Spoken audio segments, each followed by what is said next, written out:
There's an old and tucked deep in the pine woods along the Maine-Canada border. No signs, no roads on GPS. Locals pretend it doesn't exist, but truckers, drifters, and lost souls still find their way there. I was hired for the night shift. Easy money, they said. Just watch the front desk and follow a short list of house rules. Rule number 3 shook me. If room 6 calls the lobby, do not answer. No one is supposed to be staying in room 6. That phone rang at 2:13 a.m. last night, and I picked it up. Asterisk, I'd never heard of the Pine Lantern Inn before I saw the ad. It was posted on a faded bulletin board at a gas station outside Bangor, Maine, paper yellowed, ink smudged, tacked beneath a lost dog flyer and a church bingo night. The headline was handwritten in thick black marker: night shift, immediate, hire, room and board provided, cash daily. Below it, a number. No company name, no business card. I don't know why I called. Maybe it was the desperation of being broke, hungry, and one step away from sleeping in my car during one of the coldest Novembers I could remember. That a man answered on the first ring. He didn't introduce himself, just said, "You'll need to. Follow the rules. If you can do that, you're hired. We'll send someone to pick you up at the Coldstream Junction." Click. That was it. That I should have taken the silence as a warning. But when you've got nothing left to lose, even the strangest lifeline feels like salvation. The truck that picked me up was matte black, no plates, windows tinted dark enough to hide the driver's face. I sat in the passenger seat, shivering, as we drove for nearly 2 hours down twisting roads swallowed by thick pines. No conversation, no radio, just the distant sound of the tires crunching over gravel. Eventually, we pulled up to the inn. It looked like something out of a ghost story. A long, 2-story timber building with moss-covered shingles and a sagging porch that creaked in the wind. The sign read, Pine Lantern Inn, the letters nearly erased by time and weather. No lanterns, just one dim yellow bulb above the front door, buzzing faintly like it was sick. Inside, the lobby smelled like old wood and colder secrets. A fire crackled in the stone hearth, but it offered no warmth. The check-in desk was carved from dark oak, and behind it stood a short, severe woman. In her 60s, silver hair pulled into a tight bun. Her name tag read Miriam. "You're late," she said without looking up. I checked my watch. It was only 9:47 p.m. She handed me a laminated sheet of paper with shaking hands. "These are the house rules. Read them. Follow them exactly. Break a rule and..." She didn't finish the sentence. Just stared at me with pale blue eyes that looked too glassy, like they'd seen something long ago that never quite let them go. Candle the house rules. Lock the front door at exactly 11:59 p.m. Not a second later. Not a second earlier. No one is to be checked in after midnight, no matter how much they beg. If room 6 calls the lobby, do not answer. That room has been sealed since 1972. The man in the oilskin coat will ask for coffee at 3:03 a.m. Brew it. Leave it on the counter. Do not speak to him. If you hear scratching inside the walls, ignore it. Do not investigate. Before sunrise, unlock the cellar and count the steps going down. There should be 31. If you count 32, do not continue. Shut the door. Nail it shut if you have to. Never, under any circumstance, check out room 9.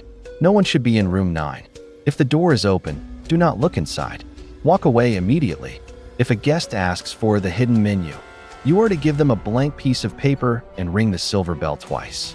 Then forget they ever asked. I stared at the rules, thinking it was some elaborate local tradition or hazing prank. But Miriam's expression didn't change. Her hands trembled slightly as she placed an ancient-looking key on the desk in front of me. Heavy, iron, cold to the touch. That's for the cellar. You'll use it tonight. I took the key without speaking. That first night was quiet. Too quiet. No guests came in. No phone calls. Just the fireplace crackling and the icy wind hissing through the cracks in the window panes. I tried to distract myself by reading some tattered magazines left behind the desk, but every few minutes I'd glance at the lobby clock. When it struck 11:58 p.m., I stood up, heart pounding, and walked over to the front door. I stared at the lock. The T exactly 11:59. I turned the bolt. A second later, I heard a sharp knock. 3 slow raps. From the other side of the door. I looked through the peephole. No one was there. I didn't sleep. At 3:03 a.m. The air in the room suddenly dropped. The fire died with a hiss, and the shadows deepened. Then, From the far hallway, I saw him. The man in the oilskin coat that he looked drenched, like he'd just stepped out of a storm that didn't exist. His eyes were black, not dark, but actually black, bottomless. His mouth didn't move, but I felt the request like a pressure behind my eyes. Coffee. I brewed it, placed it on the counter. He took it, nodded once, and vanished through the back. Exit without ever touching the door. At dawn, I went to the cellar. The air was heavy with damp earth and old mildew. I counted the steps going down aloud. 1, 2, 3. At 31, I stopped. My foot hovered over the next step. I stared into the darkness. There was a 30-second step, just barely visible. Something breathed down there, slow, wet, and waiting. I turned, climbed back up, and slammed the door shut. I didn't have nails, so I shoved the heaviest chair I could find against the door. Later that morning, Miriam gave me a slow nod and whispered, "Good. Most don't last their first night." I didn't mean to fall asleep, but exhaustion has a way of stealing you when your nerves are too shot to resist. That morning, I passed out in the inn's break room with a scratchy wool blanket around my shoulders and a styrofoam cup of cold coffee in my hand. The fire had long since gone out. The air was brittle. Still, I dreamt of things that shouldn't exist. Long hallways that stretched forever, doors that bled at the hinges, a woman whispering from inside the walls. When I woke, it was 11:03 a.m., and someone had quietly placed a breakfast tray beside me. Dry toast, 2 boiled eggs, and a folded napkin with one word scrawled in red ink: "You're adapting." That day, I finally saw the inn in daylight. Or rather, I saw how little daylight there was. The sun barely pierced the dense pine forest that strangled the building. Fog hugged the structure like it was afraid of what might escape. Even from the outside, the windows of room 6 were different, blacked out completely with thick, oily residue. The rest of the inn looked run down but real. Room 6 looked dead. By early evening, Miriam summoned me again. She led me to the lobby's back office, a cramped room with shelves filled with yellowed logbooks, old guest ledgers, and folders that smelled of mildew. She lit a candle instead of turning on the overhead light. Her fingers were wrapped in gauze, and I noticed a large, dark stain on the front of her dress. She didn't address it. "You need to understand something," she began, voice like a creaky floorboard. "This inn doesn't sit in one place. It sits in several. It bleeds across them. Some guests aren't from here. Some aren't even from this side." I stared at her, unsure if she was being metaphorical, mystical, or insane. She continued. "Room 6 was opened once. Only once. In 1972. 3 people died. 1 disappeared. 1 still hasn't stopped screaming. You don't answer that phone." I didn't speak. I just nodded. Slowly, she handed me a small wooden box carved with symbols I didn't recognize. Inside were black salt, an old brass bell, and a matchbook with only 1 match left. "Keep these at the desk. Use them only when you hear the bell from the lobby ring twice without being touched." "What happens then?" She paused. "That means something got in." That night, the wind picked up. Hard. Like something was battering the inn from the outside, trying to claw its way through the wooden skin of the place. By midnight, the windows had frosted over, and I could hear the walls groan. I sat behind the front desk, eyes flicking between the wall clock and the hallway camera feeds. Most rooms were unoccupied, except for 2. Room 4, an elderly woman named Helen who hadn't come down once since check-in. Room 7, 2 hunters who spoke little and always kept the curtains drawn. Room 6, according to the ledger, was empty, but at 2:13 a.m., the lobby phone rang. I froze. It rang again and again. Each tone dug deeper into my bones. My hand inched forward, almost on autopilot. Then I stopped. I looked at the phone's display. Room 6. I stood up. I backed away from the desk. The phone kept ringing 20 times, then silence. I didn't sleep. The next morning, the door to room 7 was wide open. The hunters were gone, their bags still in the room. Wallets, IDs, even boots. But the window was open, and something had smeared what looked like mud or dried blood along the walls. I called for Miriam. She took one look, sighed, and told me to fetch the black salt. "We have to seal the threshold before sunset," she said grimly. They were called. They followed it. "What's it?" She didn't answer.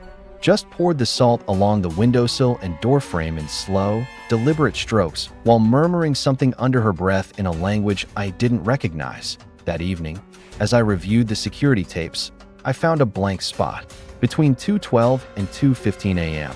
The feed glitched. Then came a single still image, a tall woman standing in the middle of the hallway, facing room 6. Her skin was pale gray, her hair soaking wet and tangled, her eyes dark sockets. She didn't show up on the hallway footage, before or after, only that one frozen frame. And she was smiling. At 3:03 a.m., the man in the oilskin coat returned. This time, he didn't just take the coffee. He placed something on the counter, a guest keycard. Room 6. He stared at me for a second too long. His face looked blurred, like he didn't quite fit reality. Then he turned and walked into the wall behind the reception desk, not through a door, literally into the wall, and vanished. The keycard remained. It was ice cold. And what did I didn't touch it? Later that morning, I told Miriam everything. She inspected the keycard without touching it. Then she dropped it into a jar of ash and buried it beneath a loose floorboard in the office. "You're being tested," she whispered. "This place knows you now. It's watching." "Why me?" I asked, finally breaking. Why was I hired? She didn't hesitate. "Because you're empty enough to survive." That afternoon, I noticed something strange. Every photograph in the inn, old portraits, antique lobby photos, dusty guest snapshots, had changed. The people in them were all looking at me. Their eyes, their heads, even in paintings where they were, originally facing away. One of them, the portrait of the inn's founder, Jacob Pine, was pointing toward the cellar door. That night, room 6 called again. This time, the phone didn't ring. It screamed the loud, shrill static that made my nose bleed instantly. I unplugged the receiver. The sound kept coming. I smashed the phone with the brass bell. Still the sound. I buried it in salt and shoved it in the drawer. Only then did it stop. And then, the hallway lights went out. At 3:14 a.m., I got a call on my personal cell. I never gave anyone that number. The ID read, "Unknown." I let it go to voicemail. It left a message. 8 seconds of whispering, and then one clear sentence, "Let us out." I deleted the voicemail, burned the phone in the fireplace. Before dawn, I went to the cellar again. I didn't want to, but the rules said it had to be done. I opened the door. This time there were no steps, just a long, wet tunnel sloping downward. At the end, I saw something. Moved. I shut the door, nailed it shut, sprinkled black salt, then cried until the sun came up. At breakfast, Helen from room 4 finally emerged. She looked older than the day before, 20 years older. She was missing 3 fingers. "You need to get out of here, boy," she rasped. "This place doesn't like you resisting." Then she collapsed. Her body turned to ash before the medics arrived. I asked Miriam, trembling, "Am I going to die here?" She smiled faintly. "Not if you learn the next set of rules." By the 3rd night, the inn had changed, not visibly, not in the way humans measure change. The walls still stood. The rooms still numbered 1 through 9. The lobby clock still ticked its slow, mechanical heartbeat. But something beneath had shifted. The kind of shift you feel in your bones. The kind that makes shadows feel heavier. Makes silence feel deeper. Makes every breath echo like a trespass. I didn't know it yet. But the Pine Lantern Inn was alive. Not metaphorically, but literally. In a way that couldn't be explained by science or superstition. The inn had rules not because it was haunted, but because it was feeding. And those rules, they were not for my protection, they were for containment. The storm hit just after 10 p.m. Not a normal storm. This one came out of a clear sky, without warning, like someone flipped a switch in the clouds. Thunder cracked the air like bones. Wind howled like laughter. The forest outside the inn writhed like it was trying to pull its roots free and run. That's when the bell above the front door rang. Twice. But no one had touched it. I froze. I remembered what Miriam said. If the bell rings twice on its own, something got in. I reached under the desk for the wooden box she gave me. Salt. Brass bell. One match. I held them like a child clutches a nightlight. At 10:14 p.m., a new guest arrived. I didn't see him walk in. One moment the lobby was empty. The next, he was standing in front of the desk. Tall. Impossibly tall. Dressed in a perfectly tailored gray suit that shimmered like liquid metal. Skin pale like paper. Eyes too large. Too black. And no shadow. Even with the firelight flickering, he cast no shadow that he didn't speak. Just placed a rusted coin on the desk. The image on the coin wasn't anything I recognized. Some kind of eye surrounded by thorns. Then he tapped the guest book. I hesitated, but the inn expected me to obey. That I handed him the pen. He signed his name in a language that bent on the paper. Letters that writhed and squirmed like they hated being read. Then he took the key to room 9. I didn't give it to him. He just had it if it was always his. The moment he stepped into room 9, the hallway lights died, and the sound started a soft humming.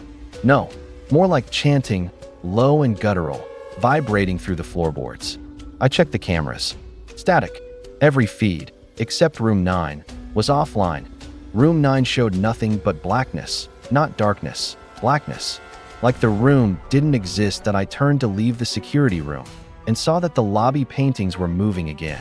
The people inside them were weeping. Miriam returned at midnight. I hadn't expected her. She walked through the storm like it wasn't there. Her coat dry, her face pale. "There's been a breach," she said softly. "A true guest has entered." "Eh, what?" "Most of our guests," she said, pouring black coffee into 2 chipped mugs, "are lost travelers. Trapped souls. Residual fragments. But occasionally, someone comes here on purpose. Those are the true guests." "And what does he want?" She didn't answer. She just handed me a second sheet of rules. They were handwritten. Fresh ink. Still wet. Scroll updated rules. Redacted section: if a guest signs the book with moving letters, do not read their name aloud. If the storm outside goes silent, retreat to the furnace room immediately. Lock the door. If room 9 becomes invisible on camera, turn all mirrors face down. At 3:33 a.m., the guest in the gray suit will ask for the ledger. Do not give him the real one. Give him the decoy wrapped in birch bark. Under no circumstances should you open the window in the front lobby, even if someone you love knocks. At 4 a.m., the inn will try to change its layout. Tie a string from the front desk to the break room. If the string goes slack, stay where you are. You're no longer in the same building. If you smell lavender, it means someone from the other side is watching you. Do not speak, not even a whisper. They can hear hope. At 3:33 a.m., the humming stopped. The gray-suited man appeared at the front desk again, eyes wide, mouth stretched into a smile that had too many teeth. "Ledger, please." His voice was like glass grinding against stone. I nodded slowly, reached under the desk, and handed him the decoy. He ran a finger down the blank page, then closed the book gently. "You're doing better than the last one," he whispered. He screamed for hours. Then he turned and melted through the wall. The storm vanished, but when I turned around, the entire layout of the inn had changed. Where the hallway to the guest room should have been was now a staircase spiraling down. Infinitely, the walls pulsed, the wallpaper bled, the front door no longer existed. I tied the string Miriam had given me, red twine, and fastened it from the desk to the break room. Then I sat on the floor, watching it, praying it stayed taut. It did not. It drooped, slack like a noose, and the whispering began. I don't remember falling asleep. But when I woke, it was morning. The inn was back to normal. The paintings smiled again. The cameras worked. Room 9 was empty. Only the coin on the desk remained, still wet with something thick and dark. I asked Miriam, what would have happened if I gave him the real ledger? She didn't answer, just said, "Some doors should never be named." You handed him silence. That's all he needed. That evening, a guest arrived asking for room 6. I asked for ID. He slid forward a photo of me, taken in real time, from across the lobby. I stared. I was standing at the desk, same clothes, same posture. I looked up. He was gone. There's something about living too long in a place that isn't quite a place. You start to forget who you were before the rules, before the guests, before the inn began whispering your name through the walls. I've been here for 6 nights. Now, maybe more. Time doesn't flow the same way at the Pine Lantern Inn. Days bleed together like watercolors left in the rain. You can sleep 8 hours and still wake up before the night ends. Sometimes the clocks move backward. Sometimes they freeze entirely. One thing's certain. I'm not just a worker anymore. I'm part of the inn now, and it's part of me. Last night, I found a new list of rules tacked to the inside of the break room fridge. Written in fresh blood, my name was at the top. Only one rule. If you hear yourself crying from room 6, do not go in, no matter what version of you is begging for help. I stood frozen, staring at it. My ears were already ringing with soft sobs echoing down the hallway. It was my voice, sobbing, calling my own name. Why now? Miriam had stopped explaining things. She simply watched me like a mother bird waiting for her chick to either fly or plummet. She didn't answer questions. She didn't comfort. She just left me with cryptic fragments. Every guest brings something cursed. The inn drinks memories. It prefers pain. You will only leave when it decides to forget you. That night, every rule was tested. Every hallway led somewhere different. Room numbers shifted. Some blinked in and out of visibility. Room 2 became room 22. Then room 202. Then a symbol I couldn't even process. The fire in the hearth burned blue and screamed softly whenever I walked past. At 12:34 a.m. A guest arrived carrying a suitcase made of stitched human skin that he didn't speak, that he didn't look human. Too symmetrical, too still that he left the suitcase on the floor and walked directly through the wall to room 6 that the suitcase opened on its own. Inside, a mirror, covered in cloth that I didn't uncover it. I knew better now. At 2 a.m., the cameras all turned on, without power. The feeds showed angles I'd never seen, places that weren't in the inn. A desert made of teeth, a forest of hanging people, a subway platform submerged in black water, where passengers with eyeless faces waited for a train that screeched like children being boiled. One camera feed was inside my skull that I could see myself from the inside. Thoughts like worms. Then the phone rang. The same old desk phone I smashed days ago. Still broken, still buried in salt. But it rang anyway. 3 long rings. Then silence. Then, it's time for you to make a choice. I didn't speak. The voice continued. You followed the rules. You've watched. You've endured.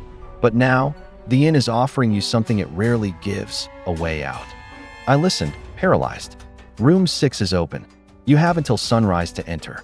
Leave your key. Leave your body, if you must. But understand, once you pass through that door, you'll never be the same. Click. The line went dead. The fire went out. The lights dimmed. And the doorknob to room 6 turned slowly.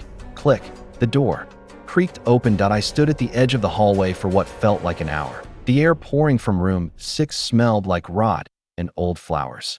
The scent of funeral homes and forgotten dreams. There were no lights. Just a pulsating red glow, like a heartbeat, deep inside the room.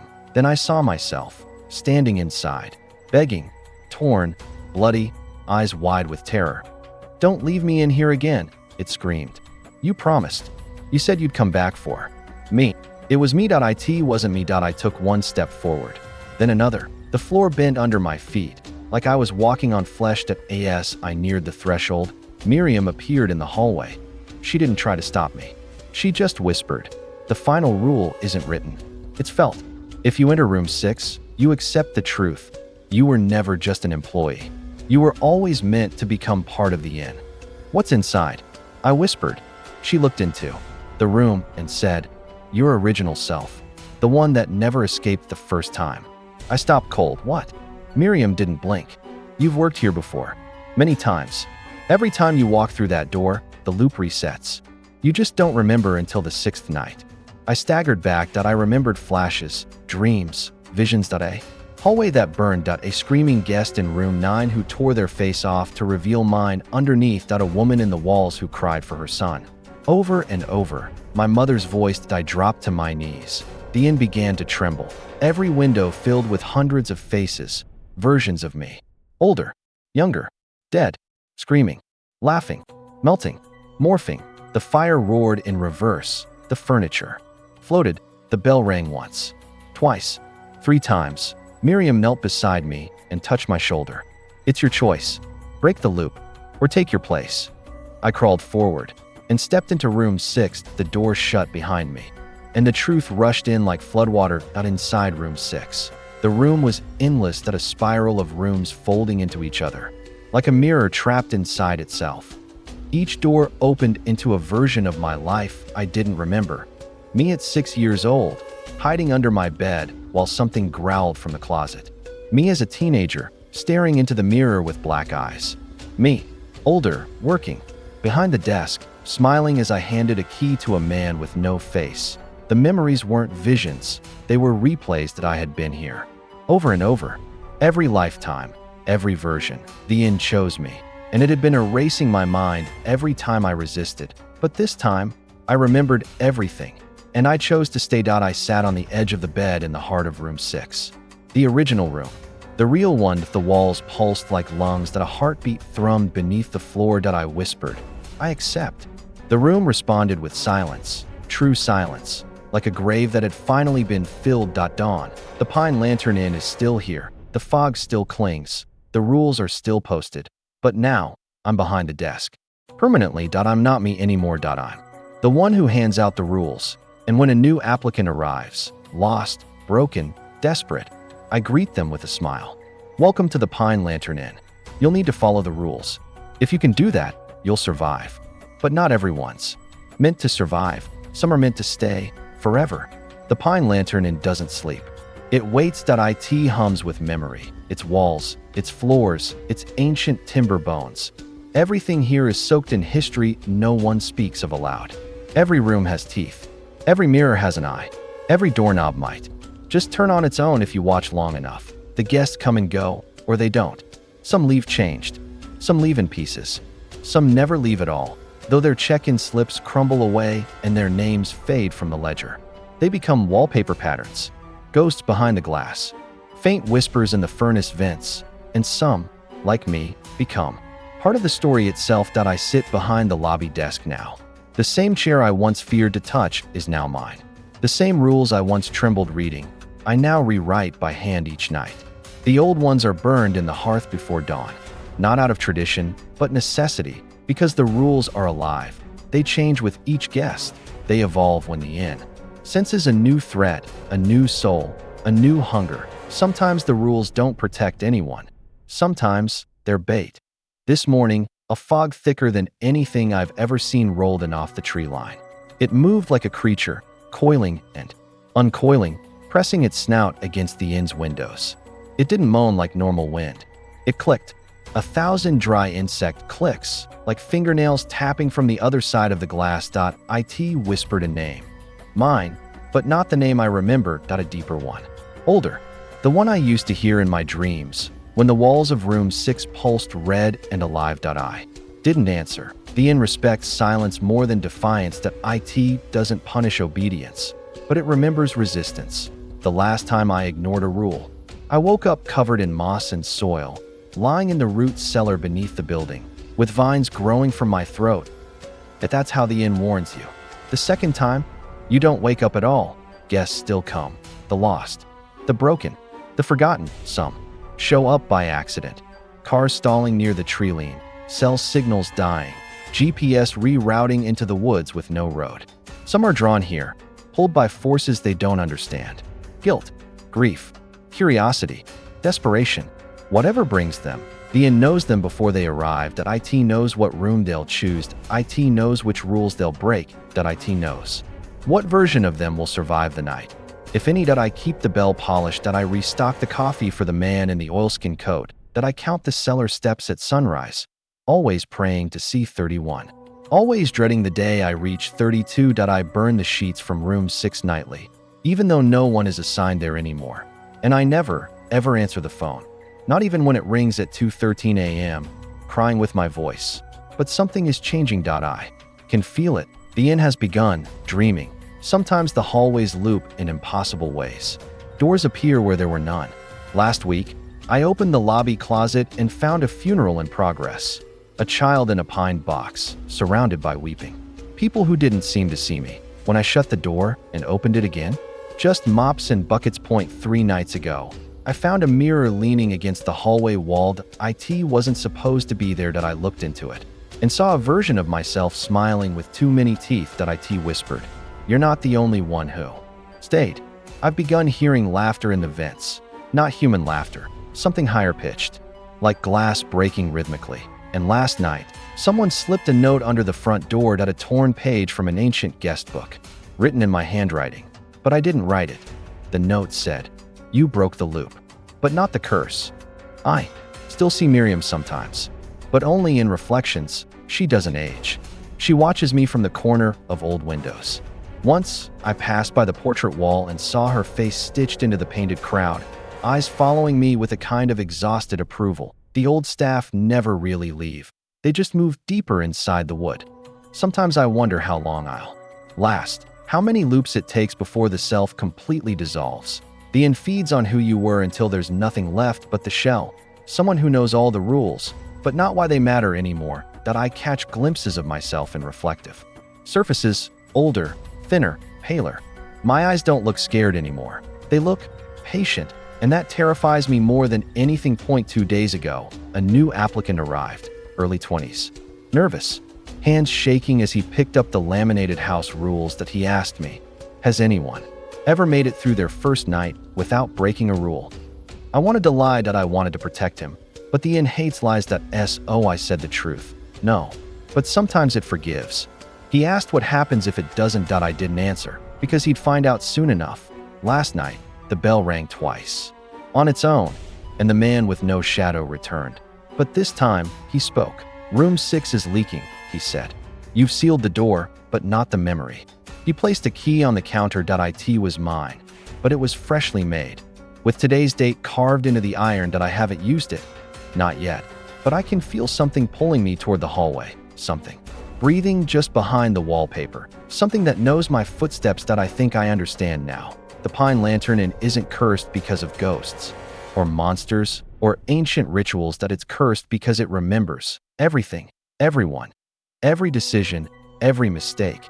And in the end, the most dangerous room isn't room 6 or room 9. It's the front desk. Because once you sit here too long, you stop being afraid. And once you stop being afraid, you belong to the INN.SO. If you're reading this, if you ever find yourself driving through the woods of Maine and your GPS glitches and your radio starts playing a song you don't remember downloading, and if you see a flickering sign that reads, "The Pine Lantern Inn, vacancy, turn around. Don't stop. Don't look at the windows. Don't listen if someone calls your name. Because the moment you step through that door, you're already part of the story, and the story never ends."